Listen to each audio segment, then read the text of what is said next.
l'origine de ce podcast, il y a l'inconnu. Que vais-je entrevoir à chaque nouvelle fois que j'ouvre la porte, que je questionne l'intime ? La plupart du temps, je découvre au fil de la conversation que j'ai avec la personne qui m'accorde son témoignage, le portrait d'un père, sans savoir qui il est ni à quoi il ressemble. Les histoires m'embarquent dans des mondes, des époques, des lieux que je ne connais pas toujours. Elles me rappellent pourtant des sensations, des émotions que j'ai déjà vécues, déjà senties. Elles me font rire ou m'interpellent. Elles me rendent triste ou me donnent de l'espoir. J'imbrique ensuite les éléments de ces histoires pour tenter de transmettre les émotions qu'elles ont suscitées chez moi à d'autres. L'histoire de Grégory m'a beaucoup touchée. Selon moi, elle vient poser une question cruciale. Que se passe-t-il une fois que la porte de la maison familiale s'est refermée ? On ne peut pas comprendre ce que l'on ne connaît pas. On ne peut pas corriger ce qu'on refuse d'admettre. Mettre un pied dans la porte, passer un regard au-dedans, c'est donc essentiel pour se rendre compte et finalement pour changer les choses. Je suis Léa Specht et je vous propose d'écouter Lettre au père, un podcast sur nos pères et sur ce qu'on aimerait leur dire.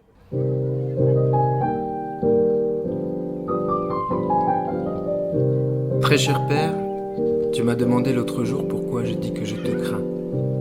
Dans notre culture, la grande majorité des gens appliquent une règle tacite qui exige que les secrets patriarcaux ne soient pas diffusés afin de protéger le règne du père. Mon père, ce héros au sourire si doux. Parfois, quand tout allait bien, je crois que mon père aimait vraiment avoir une famille.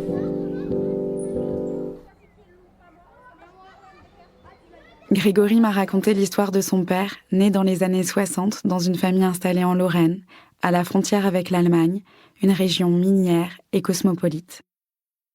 Mon père, il est né à Forbach dans les années 60. Début des années 60, d'un père et d'une mère espagnols immigrés de Valence, et il vient d'une famille nombreuse, très nombreuse. Je crois que mon grand-père était à la mine de charbon. Il bossait là, il est venu en France en fait pour ça, parce qu'il n'y avait pas de travail chez eux.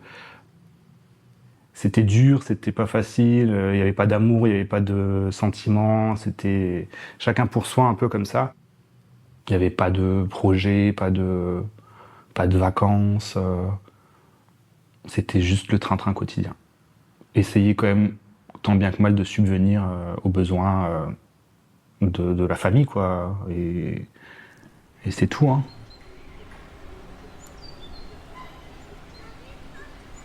Le père de Grégory commence à travailler, d'abord à la mine, avant de découvrir le métier de plâtrier qu'il exercera tout le reste de sa vie. C'est dans sa petite vingtaine qu'il rencontre la mère de Grégory. Enfin, mon père, il rencontre ma mère. Mon père avait 22 ans, ma mère 24 ans. Dans les années 80. Et de ce que j'ai compris, ils se sont très vite mariés et ils ont très vite eu un premier enfant. Et je crois, enfin, ça, je sais pas si c'est romancé ou pas, mais il me disait qu'en fait, à l'époque, il parlait sur la Sibylle avec des filles et que c'est comme ça qu'ils se sont rencontrés. La Sibylle, c'était les radios à l'époque. Mettais sur une fréquence et en fait tu pouvais parler avec tous les gens qui étaient sur ta fréquence. C'était comme ça, ça se faisait comme ça à l'époque. Il n'y avait rien en fait pour sortir. Ils n'avaient pas de sous en fait, je pense que ils traînaient un peu dehors et puis voilà, ils utilisaient un peu ça et c'était un peu rigolo, ils parlaient avec les filles, ils se rencontraient et voilà.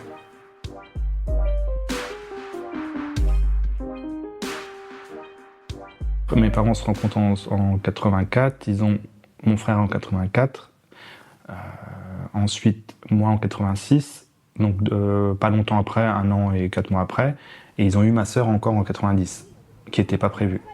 Et donc on est 3 enfants.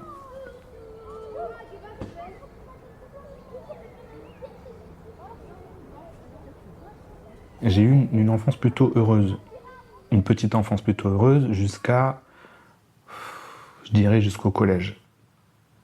Primaire, c'était super, on faisait plein de trucs. Même avec mon père, j'ai des super souvenirs de balades en luge, de bonhommes de neige, de choses d'enfants en fait.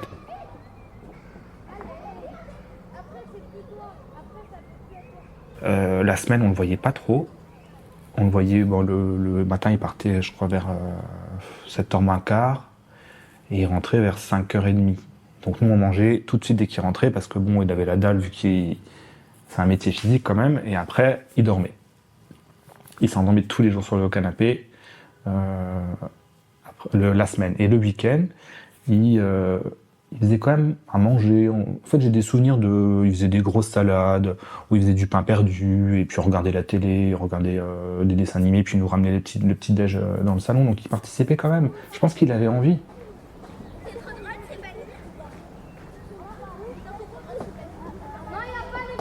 Bon, je pense qu'il y avait déjà des petites tensions, mais ça, on s'en rendait pas trop compte.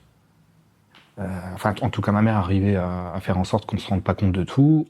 Et ça s'est un peu corsé au collège, mais je pense que c'est aussi parce que on était plus conscient. On se rendait compte qu'il y avait des problèmes, et puis on voyait bien que il y a des mots qui sortent quand ils s'engueulent. Et les mots, tu les comprends en fait quand t'as 12-13 ans. Et puis après au lycée, alors là, c'était la catastrophe. C'était l'ambiance horrible à la maison. C'était très triste, très tendu, très pesant. Et je pense que ça a été vraiment crescendo, comme dans n'importe quel couple qui a du mal à se séparer, en fait. C'est normal, hein.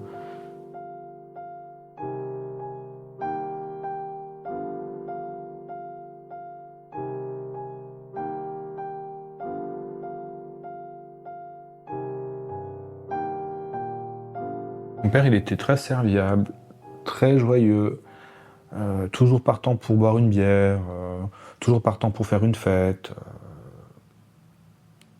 Tout le monde l'aimait bien. Il était hyper cool. Les années là, franchement, les années où ça allait bien, franchement, c'était super parce que moi, j'habite dans une rue, en fait, où c'est une rue de maisons de mineurs, donc tu as 8 maisons d'un côté, 8 maisons de l'autre, et c'est très collé. Tout est très concentré, en fait, et des maisons pas très larges et très hautes. Donc, en fait, c'est comme une petite communauté. Il y a 16 maisons, et en fait, on était tout le temps dehors. C'est comme si un peu, en fait, on vivait dans un genre de camping avec les mêmes gens tout le temps. Et comme c'est que des gens de la rue qui pouvaient se garer dans la rue, on était dehors, les gens étaient dehors, ça buvait des coups tous les soirs. C'était génial, il y avait une super ambiance. On faisait même des grandes fêtes où on bloquait la rue, on mettait une piscine au milieu. Mon père, c'est toujours lui qui organisait, il mettait de la musique, il ramenait de la sono, il mettait des lumières, il achetait des déguisements pour tout le monde, il achetait des tonnes d'alcool, il faisait des barbecues. Et en fait, on faisait la fête. C'était la fête dans la rue. Tout le temps. Tout l'été, c'était la fête. Quand j'étais petit. Ça a changé après. Ça a changé. Les gens sont plus restés chez eux. Et ça a aussi été à partir de là que je pense que tout a changé à la maison chez nous aussi. J'ai vraiment vu une dégradation progressive, en fait, de l'ambiance familiale.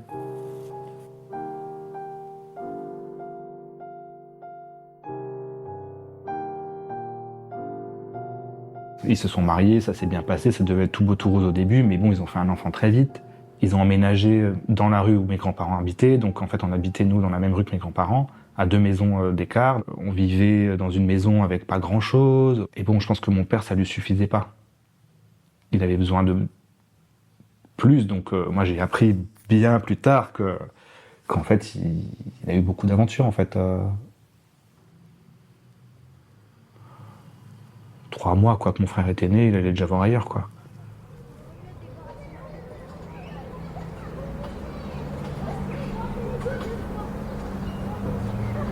Et quoi, si tu touches quelqu'un, c'est lui.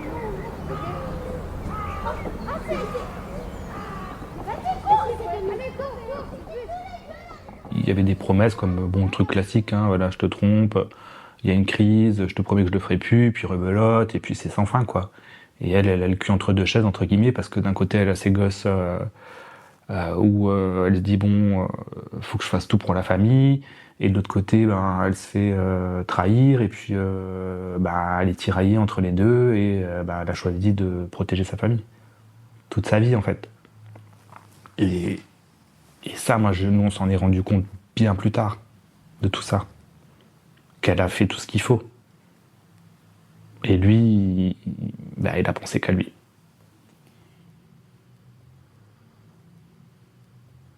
En fait, mon père, il était en déplacement tous les semaines pendant des années. Il travaillait à Paris, sur des gros chantiers, donc C'est ce qu'il disait. Tu vois, non, on sait pas en fait. En tous les cas, le truc c'était, il partait le lundi matin ou le dimanche, non, le lundi matin, et il rentrait le vendredi. Donc ça c'était plutôt vers la fin, les dernières années un peu catastrophiques. Au début non, il travaillait dans le coin. Il a bossé d'abord en tant qu'employé. Après, il a voulu monter sa boîte, mais c'était pas un très bon gestionnaire, donc ça n'a pas marché. Et du coup, il est retourné après travailler en salarié en fait.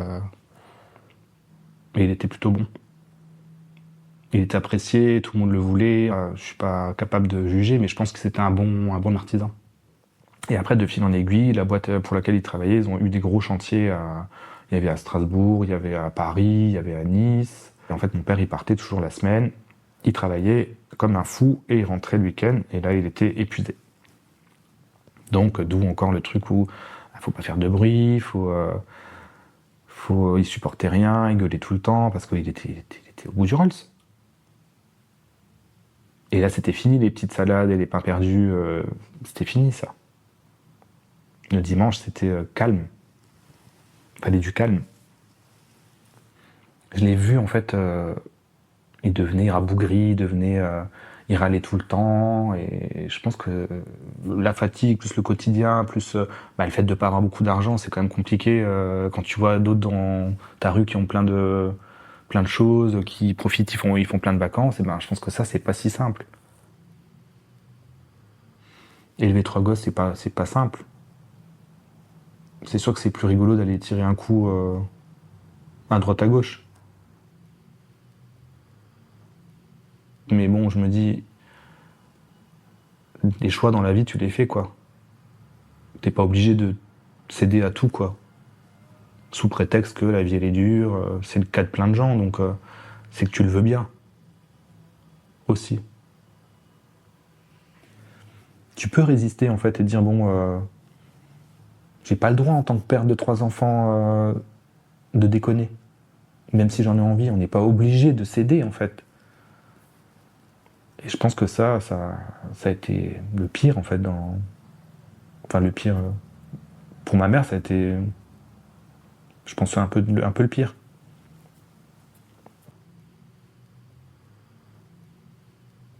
Moi, je pense qu'en fait, il avait une double vie, une genre de double vie avec des femmes. Il dépensait, je sais pas, il devait aller au resto, ou je sais pas ce qu'il faisait, parce que je sais que notre argent, nous, de la communion, quand on a fait notre communion tous, mon père, il a tout raflé. Moi, j'avais mon argent dans une genre de théière, comme ça, dans un vaisselier. Mon frère, il avait son argent dans une autre théière, dans un vaisselier. Et ma sœur, elle avait plus d'argent sur un compte, parce qu'elle avait eu un accident, et l'assurance lui avait donné des sous. Il a tout pris. Tout. Les 3. Donc, moi, je demandais à ma mère, mais ils sont où les sous un gosse, tu vois, et ma mère, elle me dit, ton père, il a emprunté, il remettra. Jamais remis, hein. Jamais remis. Ma mère, elle voyait tout. Elle savait tout. Elle savait tout. Ma mère, j'ai des souvenirs d'elle. C'était une femme fermée. Elle avait le visage... elle avait les traits tirés, en fait, tout le temps. Parce que je pense que c'était l'horreur. Au quotidien, c'est des années d'insomnie, de bataille, d'engueulade, de je te vire, non tu reviens, je te vire, non tu reviens. Et je pense que c'était épuisant, quoi.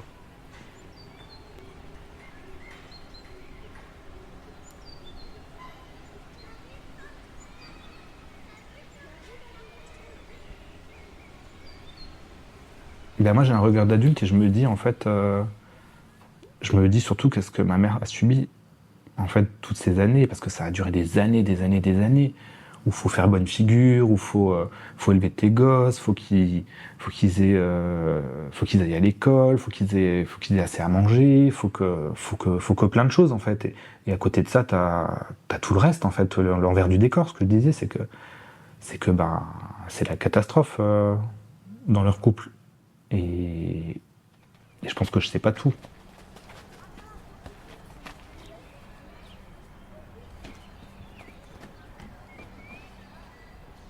Ma mère, en fait, elle était femme au foyer, elle a jamais travaillé. Et je pense que ça a aussi favorisé le fait qu'elle n'ose pas partir en fait, parce que comment tu fais en fait avec 3 gosses? Comment tu fais pour payer l'école? Comment tu fais pour manger? T'as jamais travaillé? Et elle pouvait pas partir, elle avait nulle part où aller en fait. Moi j'aurais aimé que ma mère travaille. Je lui ai déjà dit en fait que pour moi c'était un trop gros sacrifice qu'elle a fait. Moi j'aurais aimé que ma mère elle travaille et qu'elle lui dise se faire foutre. Je me casse avec les gosses. J'aurais aimé en fait qu'elle ait elle aussi un salaire. Et qu'elle ait les couilles et le courage de pouvoir se dire je me casse. Parce que voilà, je vais pas galérer. Moi j'aurais aimé ça. Mais bon.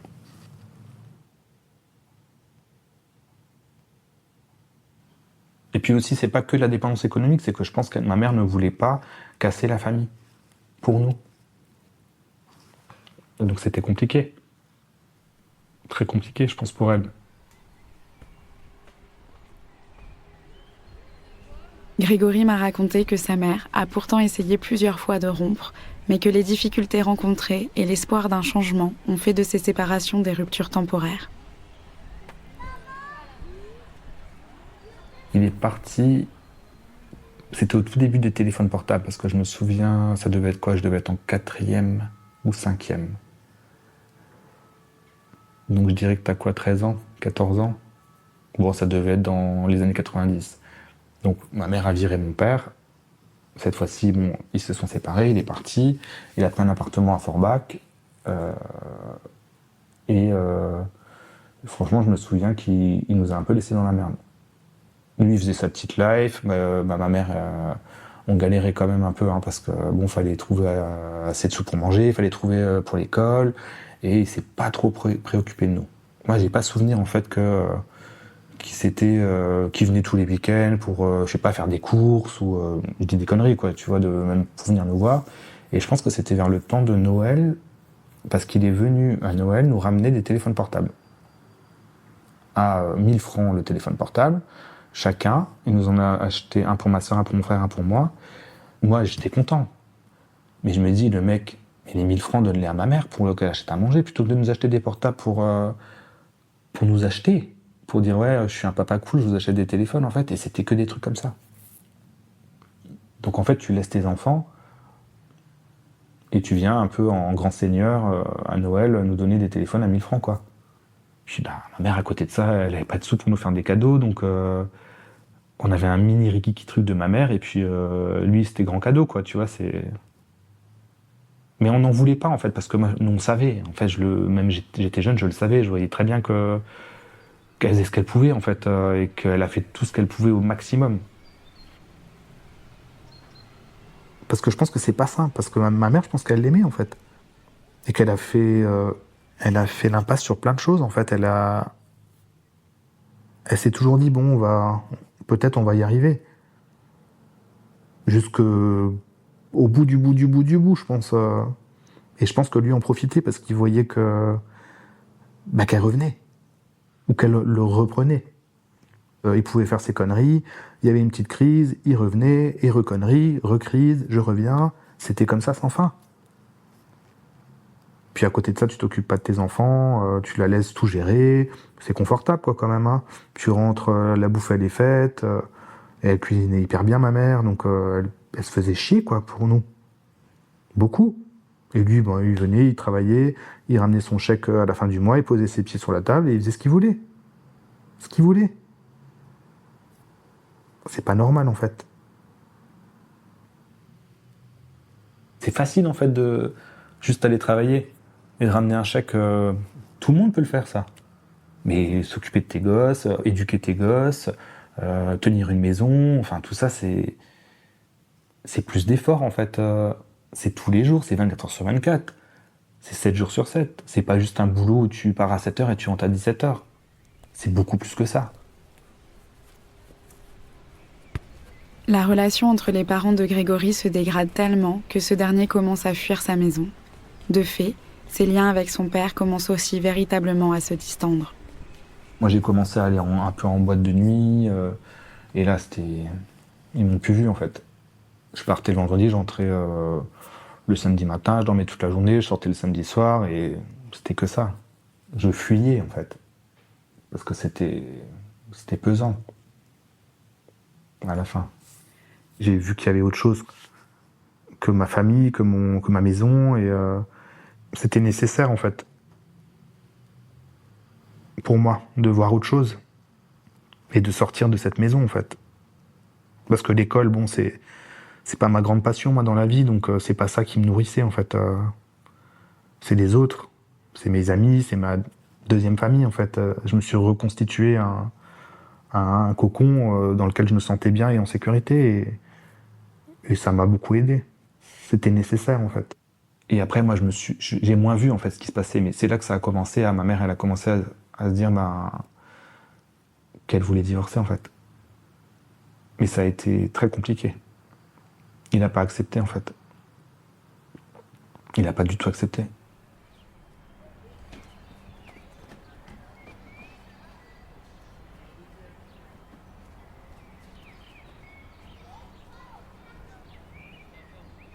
Donc c'était avant que je déménage.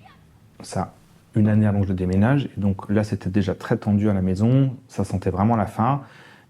Moi, je leur disais tous les jours à table, faut que vous divorciez, mais vraiment tous les jours, quoi. Et c'était pesant, très pesant, et des visages très fermés, beaucoup de tristesse, d'angoisse. Tu voyais qu'en fait, c'était pas la joie. Tout le monde était un peu triste à table. Et donc ma mère, à un moment donné, elle a pris la décision de divorcer. Enfin, elle a voulu, et donc elle l'a dit à mon père. Elle a dit que voilà, elle voulait qu'il parte. Je pense qu'elle voyait très bien que c'était l'horreur pour tout le monde. Et après, bon, je sais pas ce qu'il faisait lui dans son dos. Ça devait peut-être un peu pire aussi. Ça, je me souviens plus trop. Et donc, quand elle a pris cette décision-là, mon père, il a pas supporté. Et c'est vrai que j'ai des souvenirs de mon père parce qu'il m'emmenait toujours le matin C'était quand? Le samedi matin. Le samedi matin, il m'emmenait toujours à la gare pour que j'aille travailler à mon stage à Metz. Donc il m'amenait assez tôt le matin, et là, il pleurait dans la voiture en me disant que voilà, il savait pas quoi faire et tout, il voulait pas divorcer. Et puis moi, je lui disais, en fait, t'as un peu mérité, quoi. Enfin, je lui disais pas que t'as un peu mérité, mais je lui faisais comprendre que bon, c'était un peu légitime du point de vue de ma mère qu'elle avait divorcé, parce que voilà, il a fait beaucoup le con et tout, et ça, il l'entendait pas, il l'acceptait pas.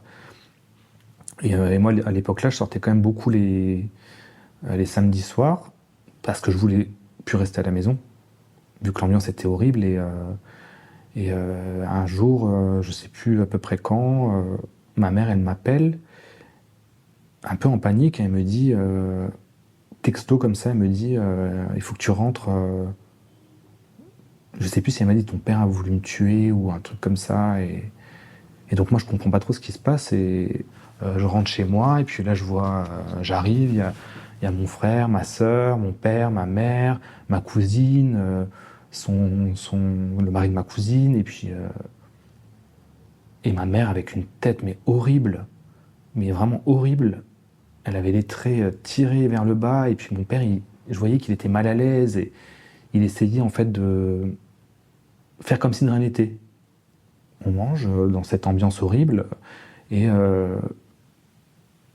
et bon, la soirée se finit, tout le monde se couche, et je sais plus quand j'ai parlé à ma mère, mais elle est venue me voir, je crois, en me disant en fait que mon père, il avait pété un plomb, que en fait elle l'avait pas reconnu, elle me dit il avait les yeux exorbités, complètement exorbités, qu'elle trouvait que c'était un autre homme, et en fait il l'a menacé avec un fusil. Il avait un fusil, des cartouches à mettre dans le fusil, il avait du scotch, et il lui a dit qu'il allait l'attacher à la chaise, et que si elle voulait divorcer, il supporterait pas en fait,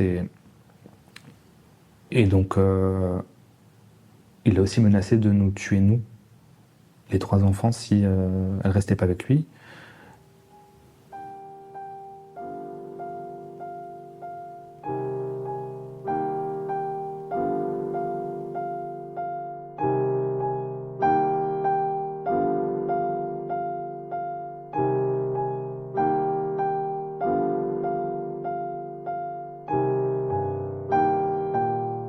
Ça a été horrible pour elle, parce que elle a fait semblant en fait de rester. Pendant combien de temps, je ne me souviens plus. C'est un peu flou, en fait, tout ça pour moi, parce que c'est des choses que j'ai essayé d'oublier, en fait, et c'est pas très précis, en fait, encore dans ma tête. Moi, je sortais plus parce que j'avais tellement peur que mon père tue ma mère que je me disais, je reste dans ma chambre, et puis voilà, s'il arrive quelque chose, je sais pas ce que je ferai, mais j'essaierai de faire quelque chose. Et au final, je pense que il a rien fait physiquement, mais il l'a montré. Il a montré de quoi il était capable, en fait. Et ce dont il serait capable si elle faisait pas ce qu'il voulait, en fait. Et à un moment donné, en fait, le temps est un peu passé et il est redescendu un peu quand même, mon père. Donc je pense qu'il s'est rendu compte qu'il a été carrément trop loin et là, ma mère, elle en a profité, en fait, et elle a dit vraiment là, tu te casses.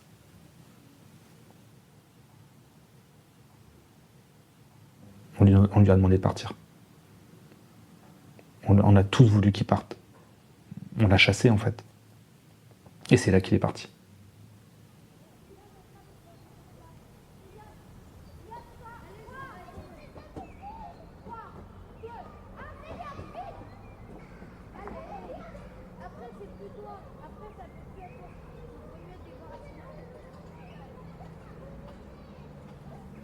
Je sais pas ce qui s'est passé. De ce que ma mère me dit, c'est qu'il a pété un plomb. Enfin, je l'imagine avec les yeux exorbités. Je me dis, ça a dû être horrible, en fait, de le voir comme ça. Pour elle, parce qu'elle s'est dit, là, il va me tuer, en fait. Il a une tête de tueur, en fait. Il n'a pas sa tête de tous les jours, en fait. Il a une tête de quelqu'un que je reconnais pas. Donc je sais pas comment c'est possible, en fait, d'en arriver là. Et de menacer de tuer tes enfants, en fait, Et tout ça, c'est impardonnable. En plus, c'est impardonnable.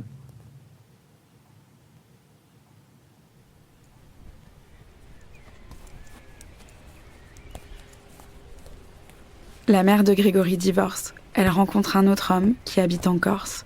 Elle décide de l'y rejoindre avec sa fille pour recommencer sa vie. Donc elles sont parties, elle et ma sœur, parce que ma sœur avait encore... elle n'était pas majeure, elle devait avoir 16 ans. Elles sont parties vivre en Corse. Et une fois là-bas, ma mère appelle mon père pour lui dire j'ai déménagé, j'ai rencontré quelqu'un. Et là, ça a été le drame. Le drame parce que mon père, il a pété un plomb.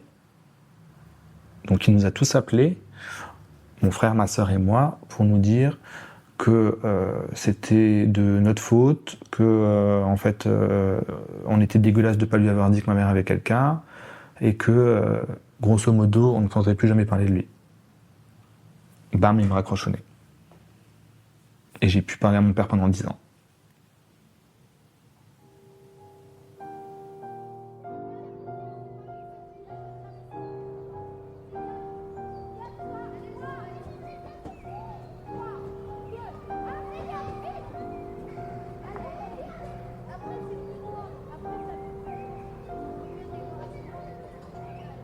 Moi, j'ai fait ma petite vie tranquille, je pense plus à mon père, ma sœur, en fait, on pensait plus à notre père. Tout allait bien. Et là, d'un coup, il s'est réveillé, il a dit je vais appeler mes enfants. Il a appelé chacun de nous pour nous revoir et pour nous parler. Et il m'appelle, et donc je lui donne rendez-vous dans un super restaurant un peu chic, et je me dis, voilà, comme ça, il sera bien mal à l'aise. Et donc je l'emmène là-bas, et puis là, il commence à me sortir... voilà. Et c'est là que j'ai parlé en fait des tromperies, que je savais que pourquoi il a fait ça, je lui ai demandé. Et donc ses explications, c'est qu'il a essayé de résister mais qu'il pouvait pas, qu'il aime encore ma mère, que c'est la femme de sa vie, blablabla, femme de sa vie, je sais pas combien de fois j'ai entendu ça. Et moi je lui disais, mais elle a quelqu'un en fait, c'est plus la femme de ta vie en fait, elle reviendra jamais. Faut arrêter d'espérer, là c'est foutu en fait. Et puis après je lui ai dit, mais je lui ai dit, tu te rends pas compte en fait que t'as abandonné tes enfants? Et ça il a pas supporté, il m'a dit non, je vous ai pas abandonné, moi j'ai fait une dépression pendant 10 ans. J'étais là, mais il retourne encore la situation. Il est venu, en fait, moi je sais pourquoi, c'était pour se vider sa conscience. Il avait des choses à dire. Il s'en foutait de ce que nous on avait à dire. Il voulait vider son sac et repartir. Moi je l'ai vécu comme ça, parce que au final il est venu, il nous a dit bon voilà j'ai fait le con, oui bon j'ai eu plein d'aventures, mais bon je suis un homme à femme entre guillemets, je pouvais pas m'empêcher, j'ai pas abandonné mes enfants parce que j'ai fait une dépression, donc je pouvais pas vous voir, et ah bah non j'ai pas voulu tuer ta mère, c'est juste que c'était pour lui faire peur. Voilà son explication, grosso modo c'était ça. Minimisation des choses. 10 ans après. Il m'a fait de la peine en fait. Je me suis dit mais il est tellement ridicule. Il sait tellement pas comment s'en sortir que je le trouvais mais tellement pathétique que j'en ai pleuré. J'avais pas mal pour lui, c'est que je le trouvais pathétique. Pathétique de dire tout ça quoi. Et donc après j'ai réfléchi et je me suis dit voilà, il a fait un pas en avant. Et même s'il a dit ça, je me suis dit allez, je vais essayer. Je vais essayer de le comprendre et je vais essayer de lui pardonner en fait. Je vais essayer de lui pardonner. Je l'ai revu une fois, je crois, chez mon frère. Et après, il m'a fait un sale coup. Il m'a fait un sale coup dans le sens où donc mon père, il a une femme depuis 10 ans. En plus, il a une femme depuis 10 ans. Et en fait, un jour, cette femme-là, donc, elle m'écrit sur Facebook et elle me dit je te félicite pour ton nouveau salon à Metz, bravo. Et moi, je lui réponds, je lui dis mais en fait, j'ai pas de salon à Metz. Et là, elle m'écrit putain, c'est vraiment un connard ton père, il m'a à nouveau raconté des conneries, il m'a dit qu'il allait visiter un local avec toi à Metz. Et là, je me suis dit c'est fini. C'est fini. Et depuis le jour-là, j'ai plus de nouvelles. J'ai décidé que mon père et moi, on n'aurait plus du tout de relation.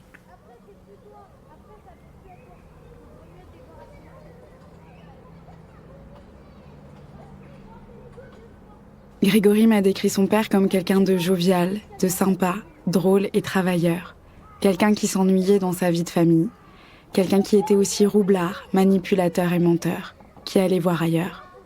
Ce n'était pas pour autant un monstre. C'était Monsieur Tout-le-Monde. Un jour, Monsieur Tout-le-Monde, dont le couple va mal depuis des années, choisit face à la décision rationnelle prise par sa femme de demander le divorce, de prendre un fusil et de le braquer sur elle, en menaçant également de tuer ses enfants. Qu'est-ce qui fait qu'un jour Monsieur Tout-le-Monde puisse se dire que c'est de l'ordre des possibles de faire une chose pareille ? Même des années après, comment arrive-t-il encore à le justifier ? Le père de Grégory n'est pas un monstre, c'est un homme normal, comme ceux qu'on croise à la boulangerie tous les jours, qu'on voit aux réunions de famille, à qui on sourit dans le bus en allant au travail. Comme le dit Rose Lamy dans son ouvrage En bon père de famille, publié aux éditions J.C. Lattès, les hommes violents sont là, parmi nous, exactement dans la norme sociale, au cœur de nos foyers. Un homme normal peut menacer de détruire et de tuer. Parfois, il passe à l'acte. En France, en 2023, selon le collectif Nous Toutes, il y a eu 134 féminicides. Maintenant, il faut regarder cette vérité en face. Il faut ouvrir les portes closes. Et rappeler aux hommes, toujours, encore, en permanence, que leurs femmes, que leurs enfants ne leur appartiennent pas. Comme à chaque épisode, j'ai demandé à Grégory ce qu'il souhaiterait dire à son père. J'aimerais qu'il me laisse tranquille. Qu'il fasse sa vie et que je fasse la mienne et c'est tout. Qu'on en reste là.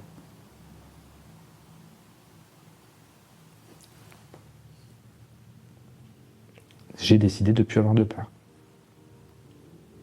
Et je suis heureux. C'est tout. Et puis j'ai ma mère et j'ai mon beau-père en fait. Ma mère et mon beau-père, ils me comblent. Ma mère, elle me comble pour deux en fait. Elle m'a toujours comblé pour deux, donc en fait, j'ai pas de carence affective. Je me sens pas en fait. Je me sens pas en manque d'amour en fait. Et mon beau-père, bon, c'est le maillon qui est arrivé après, qui comble tout ça. Et en fait, on est une famille recomposée, heureuse. aujourd'hui.